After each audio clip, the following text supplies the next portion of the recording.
J'attends d'eux qu'ils clarifient et formalisent leurs demandes à l'égard de la France et de la communauté internationale.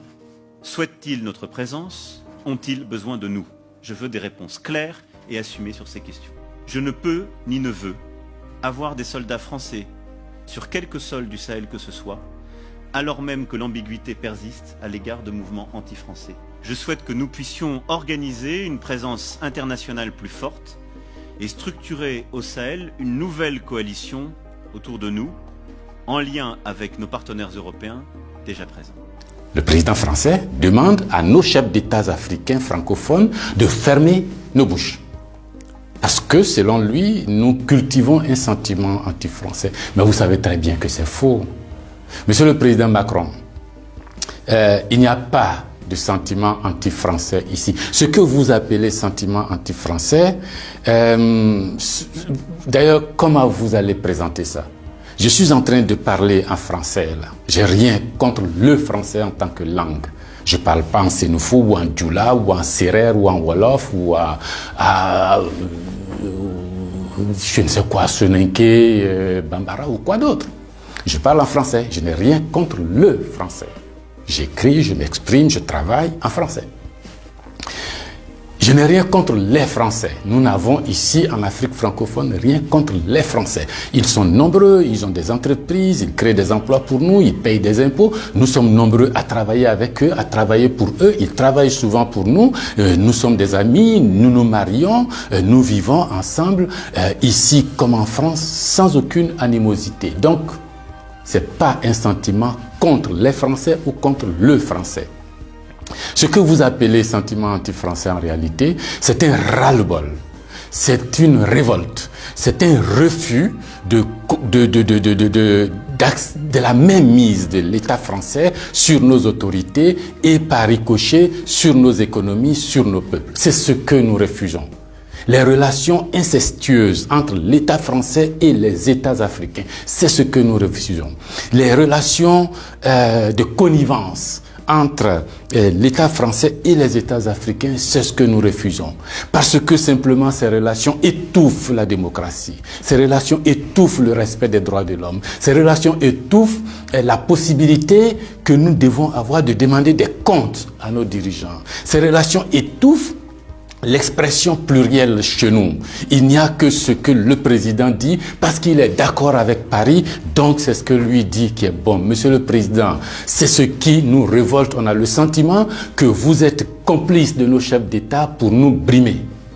On a le sentiment que les droits de l'homme que vous faites respecter en France, les libertés individuelles que vous faites respecter en France, la déclaration universelle des droits en France, déclaré là-bas par vos ancêtres, Monsieur le Président, on a l'impression que vous considérez que nous, en Afrique, on n'a pas droit à cela. Nous, en Afrique, on n'est pas digne de cela. Nous, en Afrique, on n'est pas suffisamment humain pour avoir les droits humains. C'est ce qui révolte cette jeunesse-là. La conséquence, vous voyez chaque jour de nombreux jeunes essayant d'aller là où les droits sont respectés, là où les libertés sont respectées, là où on a le sentiment qu'ils sont des hommes. C'est ce qu'il faut changer, Monsieur le Président. C'est ce qu'il faut changer. Vous pouvez parler 1000 fois à nos chefs d'État, vous pouvez leur donner des instructions 1000 fois, mais ça ne changera rien dans la tête des populations africaines ici, dans l'esprit des populations africaines ici. L'idée est que nous voulons redevenir des hommes libres. Nos ancêtres ont été vendus comme des marchandises par vos ancêtres. Comme des marchandises. Pendant de 1500 à 1890, c'est par là, comme des marchandises. Nous fermons les yeux là-dessus.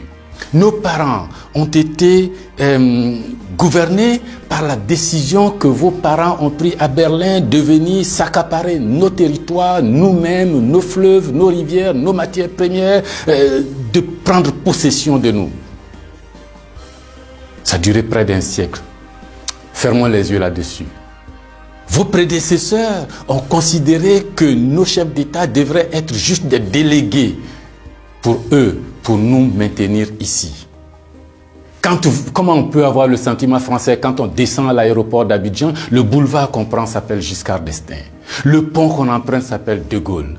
Et la route qu'on utilise pour aller à l'université s'appelle boulevard Mitterrand. Et puis partout, on a Trèche-la-Plaine, Port-Bouët, Binger. Non!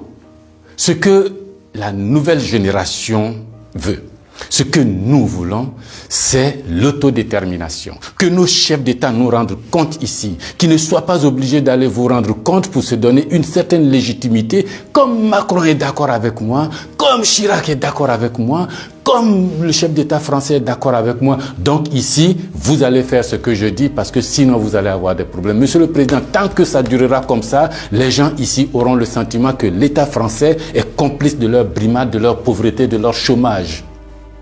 C'est ce que nous voulons changer. C'est ce que nous voulons changer. Renvoyer Kako Noboko, renvoyer Kémy Séba, renvoyer Nathalie Yamb, contester les propos de Salif Keïta ou je ne sais qui d'autre, ça ne changera rien. C'est dans la tête de chacun. Chacun de nous, les gens, ces idées-là ont imbibé notre esprit maintenant. Le désir de liberté, vous devez connaître ça. Vos ancêtres se sont battus pour avoir cette liberté. On fait plusieurs guerres pour jouir de cette liberté. Ce que nous voulons, c'est ça. Liberté de commerce, liberté de nous organiser, nous autodéterminer, faire ce qui est bon pour nous sans nuire à vos intérêts. Mais ça ne vous dit pas de venir nous imposer vos intérêts. Si vous pensez, chers auditeurs, que ce message vaut la peine d'être diffusé et que nous soyons nombreux à nous l'approprier, sans animosité, sans bestialité, mais avec fermeté et conviction, il faut liker, il faut partager. Parce que c'est l'Afrique de demain qui se joue là. Nous ne voulons plus être des marchandises, nous ne voulons plus être sous la tutelle de quelqu'un, nous voulons redevenir des hommes libres.